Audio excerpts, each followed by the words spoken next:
Hi, this is Revathi. నీ తనువుకై episode number 152 and ఈ సీజన్కి ఇదే లాస్ట్ ఎపిసోడ్.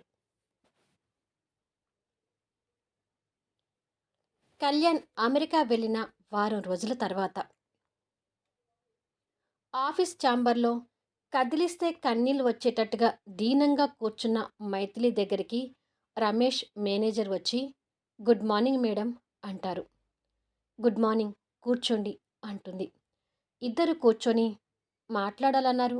దేని గురించి మేడం అని అడుగుతాడు Ramesh. Total Aishwarya group of ఇండస్ట్రీస్ని అండ్ ఐశ్వర్య నిలయాన్ని సేల్స్కి పెడుతున్నట్టుగా పేపర్లో ప్రకటన ఇవ్వండి. అలాగే నా దగ్గర ఉన్న కోట్ల ఆస్తిని, ప్రాపర్టీస్ని సేల్ చేయగా వచ్చిన ఆస్తి అంతా కొన్ని అనాథ శరణాలయానికి సంబంధించిన ట్రస్ట్కి రాయాలనుకుంటున్నాను. వాటికి సంబంధించిన వివరాలు కూడా సేకరించండి అని చెప్తుంది. అలాగే మేడం అంటూనే రమేష్ ఆలోచనలో పడతాడు.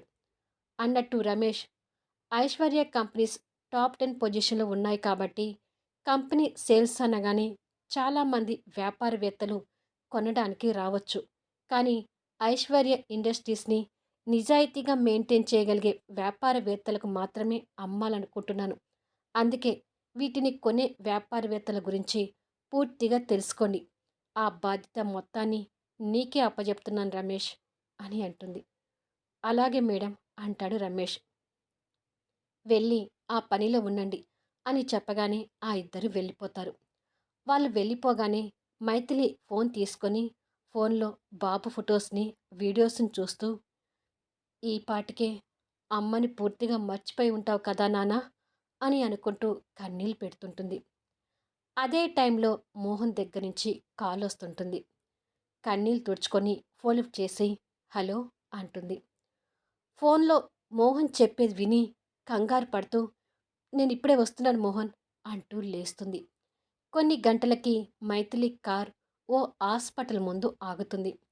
కారు దిగి ఫాస్ట్గా హాస్పిటల్ లోపలికి వచ్చి ఐసీయూ దగ్గరికి చేరుకొని లోపలికి చూసేసరికి రాజేశ్వరి గారికి లోపల ట్రీట్మెంట్ జరుగుతుంటుంది. తల్లిని ఆ స్థితిలో చూసి కన్నీళ్ళు పెట్టుకుంటూ ఉండగా సూర్య, చంద్రిక ఏడుస్తూ అక్క అంటూ వస్తారు. అమ్మకి ఏమైంది సూర్య అని అడుగుతుంది మైథిలి కన్నీళ్ళు పెడుతూనే. ఏమోనక్క, నాకేమీ తెలీదు. నేను కాలేజీలో ఉంటే మోహన్ గారు ఫోన్ చేశారు. మోహన్ గారు ఇప్పుడు డాక్టర్తో మాట్లాడుతున్నారు అని చెప్తుండగానే మోహన్ డాక్టర్తో మాట్లాడి వాళ్ళ దగ్గరికి వస్తాడు. మోహన్, మా అమ్మకి ఏమైంది అని అడుగుతుంది. మోహన్ వాళ్ళ ముగ్గురు వైపు బాధగా చూస్తూ మీ అమ్మగారు బతికేది ఇంకా రోజుల్లోనే మైథిలి అంటాడు. అది విని ముగ్గురు షాక్ అవుతుంటారు. ఏంటి మోహన్ నువ్వనేది అని అడుగుతుంది మైథిలి దీనంగా కన్నీళ్ళు పెట్టుకుంటూ. మీకు తెలియని ఒక విషయం ఉంది మైథిలి. మీ అమ్మగారు కొన్ని నెలలుగా క్యాన్సర్ థర్డ్ స్టేజ్తో బాధపడుతుంది.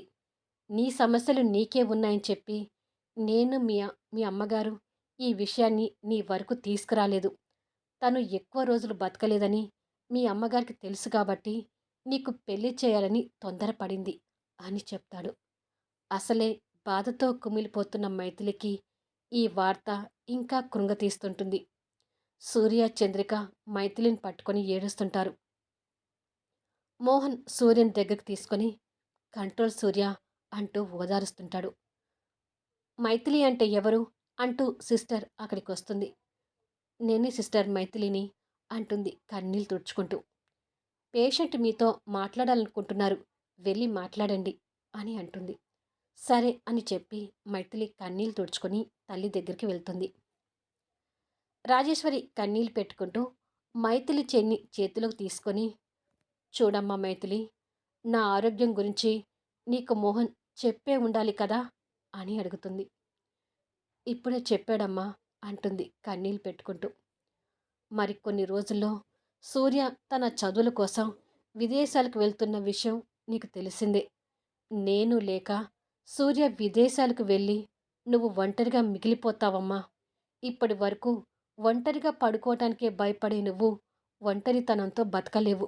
అందుకే తల్లి, నేను ఉండగానే నువ్వు మోహన్ని పెళ్లి చేసుకుంటే బాగుంటుంది అని చెప్తుంది. మోహన్ కూడా అప్పుడే లోపలికొస్తాడు. మోహన్, త్వరగా మీ పెళ్లి ఏర్పాట్లు కానివ్వండి అని చెప్తుంది రాజేశ్వరి. మైథిలి కన్నీళ్లు పెట్టుకుంటూ మౌనంగా ఉండిపోతుంది. హాస్పిటల్లో ఉన్న ఉపయోగం లేదని అనడంతో రాజేశ్వరి గారిని ఓ 4 రోజుల తర్వాత ఇంటికి తీసుకుని వస్తారు. ఇంట్లో అందరూ కలిసి కూర్చొని వీళ్ళ పెళ్లి గురించే మాట్లాడుతుంటారు.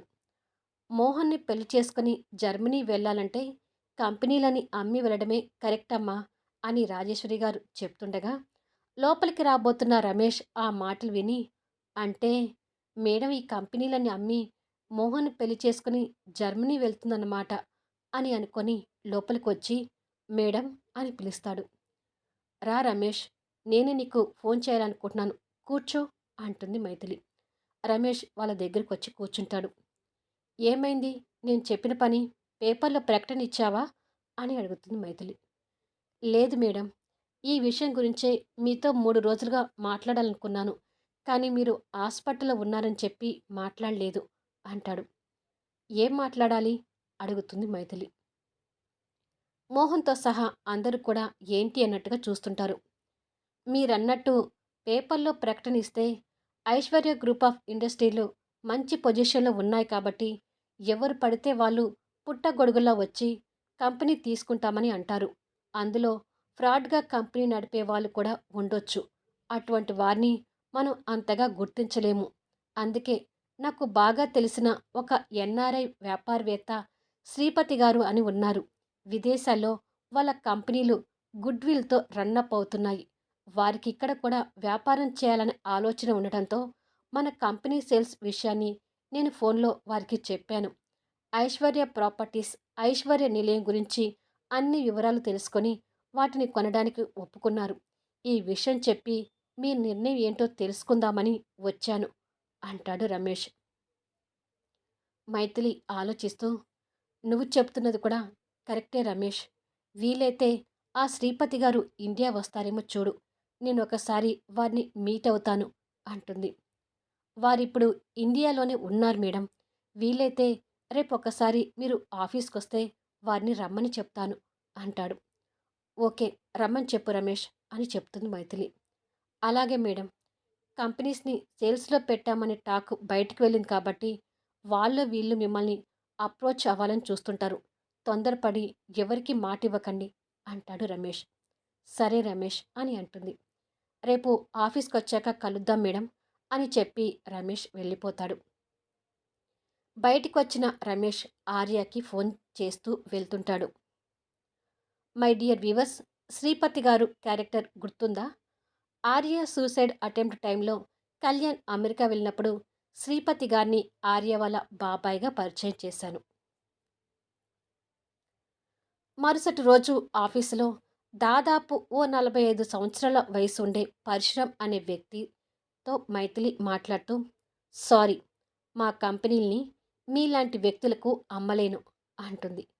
కారణం అని అడుగుతాడు పరశురామ్ ధీమాగా. కారణాలు చెప్పాలని నేను అనుకోవడం లేదు, దయచేసి వెళ్ళండి అని అంటుంది. అది కాదమ్మా, నీకు కావాలంటే నువ్వు అనుకున్న రేటు కంటే ఎక్కువ ఇస్తాను. మీ బిజినెస్ అన్నిటికీ మంచి పేరు ఉంది కాబట్టి నేను వాటిని తీసుకోవడానికి ఇంత ఇంట్రెస్ట్ చూపిస్తున్నాను అంటాడు పరశురామ్. చూడండి పరశురామ్ గారు, నేను డబ్బు కోసం ఆలోచించేదాన్ని అయితే అసలు వీటిని సేల్స్లో పెట్టకపోయేదాన్ని. ఇక వీటిని మీకు అమ్మకపోవటానికి కారణం అని అడుగుతున్నారు కాబట్టి చెప్తున్నాను వినండి. మీరు ఇల్లీగల్గా ఎంతగా సంపాదించారో, మీ బిజినెస్ ఎంత ఫ్రాడ్గా నడుస్తుందో ఓ కంపెనీ చైర్పర్సన్గా నాకు పూర్తిగా తెలుసు. అందుకే మీలాంటి వ్యక్తులకి నేను నా కంపెనీలను అమ్మను. డబ్బు ఆశ చూపించి కంపెనీలను కొనాలనుకుంటే అది నెరవేరదు అని సీరియస్గా చెప్తుంది. మీ కంపెనీలు మీ చేయి దాటిపోయినాక అవి ఎలా నడిస్తే మీకెందుకు అని ప్రశ్నిస్తాడు పరశురామ్. నాకు కావాలి, ఎందుకంటే నా తల్లిదండ్రులు పెట్టిన కంపెనీలను నిలబెట్టడం వెనక మా అమ్మమ్మ గారిది కళ్యాణ్ అని ఆగిపోయి, ఈ కంపెనీలను నిలబెట్టడం వెనుక ఓ 2 వ్యక్తుల కష్టాజితం ఉంది కాబట్టి, ఎన్నో నిద్రలేని రాత్రులు గడిపి ఈ కంపెనీని నెంబర్ 1 స్థానంలోకి తెచ్చారు కాబట్టి ఈ కంపెనీల మీద నాకున్న మమకారంతో నా చేయి దాటిన తర్వాత కూడా వీటి భవిష్యత్తు చెరగకూడదనే ఆశతో మంచి వ్యక్తిత్వం ఉన్న వాళ్ళకి వీటిని అమ్మాలనుకుంటున్నా. సో, మీకు ఎందుకు అమ్మడం లేదో అర్థమైందనుకుంటున్నాను అని అంటుంది. మరొక్కసారి ఆలోచించండి అంటాడు పరశురాం. ఈ నా నిర్ణయమే ఫైనల్ అంటుంది మైథిలి. పరశురాం ఆ కంపెనీలు కొనాలని ఎంతో ఆశతో వచ్చి కోపంతో నిరాశగా తిరిగి వెళ్తాడు. అతను వెళ్ళగానే అప్పటి వరకు కష్టంగా ఆపుకున్న కన్నీళ్లు ధారాళంగా కారుతుంటాయి. కొద్దిసేపటికి రమేష్ శ్రీపతి గారిని తీసుకుని లోపలికి వస్తాడు. నమస్కారం అమ్మా అని శ్రీపతి గారు చెప్పగానే, నమస్కారం అండి, కూర్చోండి అని మైథిలి చైర్ చూపిస్తుంది. వారిని చూడగానే మైథిలికి వారు ఒక మంచి వ్యక్తిత్వం ఉన్న మనిషి అనే నమ్మకం ఏర్పడుతుంది. మైథిలి వారితో మాట్లాడుతూ, మీ గురించి పూర్తిగా తెలుసుకున్నాను. విదేశాల్లో మీ కంపెనీ టోర్నోవర్ గురించి కూడా విన్నాను. వీటిని నేను అమ్మిన తర్వాత కూడా వీటి భవిష్యత్తు బాగుండాలనే నా తపన అని అంటుంది. I can understand Maithili. నా మీద నమ్మకం ఉంచు తల్లి. ఐశ్వర్య గ్రూప్ ఆఫ్ ఇండస్ట్రీస్ ఎప్పటినుంచో మంచి పొజిషన్లోనే ఉంటాయి. ఎప్పటికీ మంచి పొజిషన్లోనే ఉంటాయి. ఐశ్వర్య అనే పేరు మాసిపోకుండా ఐశ్వర్య పేరు మీదనే ఇక మీదట కూడా బిజినెస్ రన్ అవుతాయి అని అంటాడు. ఆ మాటలకు మైథిలి సంతోషిస్తూ, థ్యాంక్ యూ అండి. ఐశ్వర్య అంటే నా తల్లిదండ్రులు నాకు పెట్టిన పేరు. ఈ పేరు మీదనే మీరు బిజినెస్ నడుపుతామంటే అది నాకు ఎంతో సంతోషించే విషయం.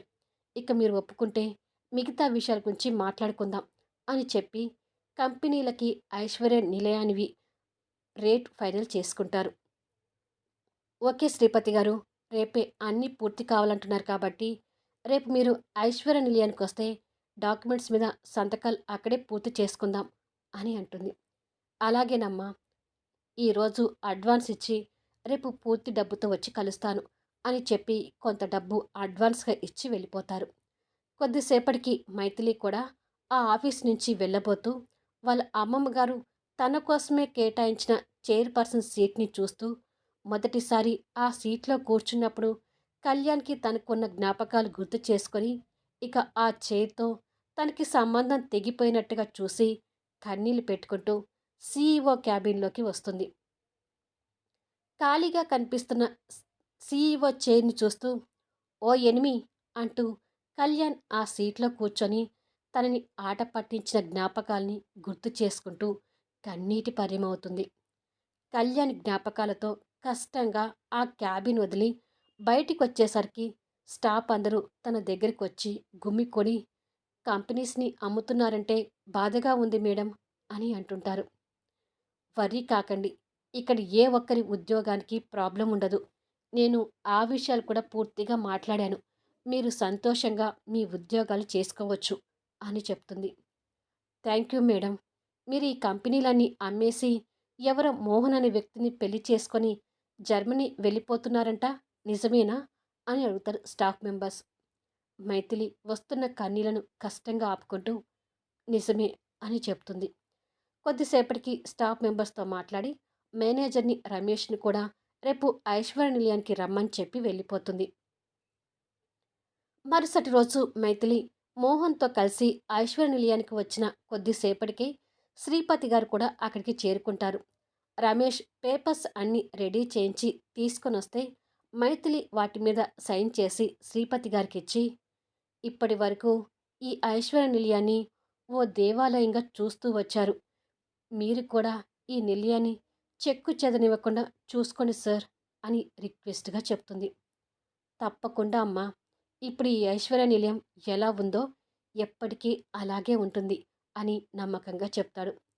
ఆ మాటలకు మైథిలి సంతోషపడుతూ,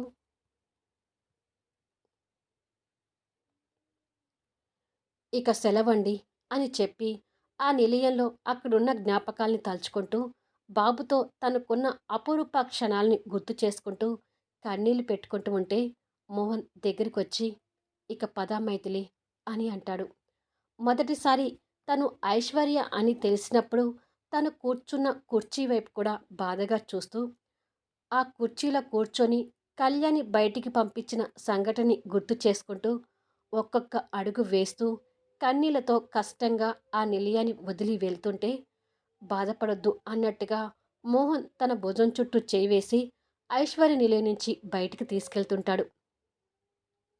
గార్డెన్‌లో కళ్యాణ్ తనని వీల్ చైర్‌లో కూర్చోబెట్టి తిప్పడంతో సహా అన్ని జ్ఞాపకాల్ని గుర్తు చేసుకుంటూ గేటు దగ్గరికొచ్చి ఐశ్వర్య నిలయం అని స్వర్ణ అక్షరాలతో అందంగా ఉన్న పేరుని నిమురుతూ ఇక ఎప్పటికీ ఆ నిలయానికి రాలేను అన్నట్టుగా చూస్తూ అక్కడి నుంచి కష్టంగా వెళ్ళిపోతుంది. తర్వాత లతా వాళ్ళ ఇంటికి వెళ్ళి ఈశ్వర్‌కి ఓ 5,00,00,000 రాసిన చెక్ ఇచ్చి, ఈశ్వర్, నాకంటే నువ్వు పెద్దవాడివి. ఇక నుంచైనా బుద్ధిగా ఉండు. ఈ డబ్బుతో ఏదైనా బిజినెస్ చేసుకో. మీ నాన్నలాగా తయారవ్వద్దు. పిన్నిని బాగా చూసుకో అని చెప్పి, నువ్వు కూడా పిన్ని, కుట్రలు, కుతంత్రాలని ఆలోచించకుండా ఇక నుంచైనా బుద్ధిగా ఉండు అని చెప్తుంది. అలాగేనమ్మా అంటుంది లత కృతజ్ఞతాభావంతో. మరికొన్ని రోజులకి మోహన్, మైథిలిల పెళ్లి గడియలు ఏర్పాట్లు జరుగుతుంటాయి. సాధించానని విర్రవీగుతున్న శ్రేయ సంతోషంతో మై మైథిలిని పెళ్లి కూతురుగా రెడీ చేస్తుంటుంది. మైథిలి కళ్ళలో కన్నీళ్లు ఉబ్బికి వస్తుంటే శ్రేయ ఆ కన్నీళ్లు చూసి సంతోషపడుతూ తనని రెడీ చేస్తుంటుంది. మరో రూమ్లో చంద్రిక భర్త అభి, సూర్య కలిసి మోహన్ని పెళ్లి కొడుగ్గా రెడీ చేస్తుంటారు. శ్రేయ తల్లిదండ్రులే ఆ పెళ్లికి పెద్దరికంగా పెత్తనం చేస్తుంటారు. అప్పటికే ఆరోగ్యం క్షీణించిన రాజేశ్వరి కూడా పెళ్లి ఏర్పాట్లలో తనకు చేతనైన పనులు చేస్తుంటుంది. కొద్దిసేపటికి ఆ ఇంటి ముందు పచ్చని తోరణాల మధ్య పెళ్లి మండపంలో మోహన్ పెళ్లి కొడుకుగా కూర్చొనుంటే పంతులు గారు మంత్రాలు చదువుతూ పెళ్లి కూతుని తీసుకురండి అని అంటాడు. శ్రేయ, చంద్రిక కలిసి బుట్టబొమ్మల ముస్తాబైన మైథిలిని తీసుకొని వస్తుంటారు. మైథిలి కట్టుబొట్టులో పెళ్లి కూతురు తను ఉట్టిపడుతుంది గాని ఆ మొహంలో మాత్రం ఏ కోశాన సంతోషం లేదు.